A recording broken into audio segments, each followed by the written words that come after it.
So for today guys, nagluto tayo ng inihaw na isda.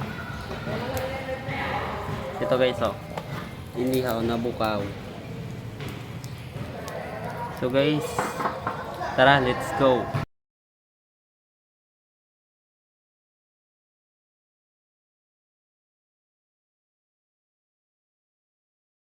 Guys, susugba tayo ng bukaw na isda.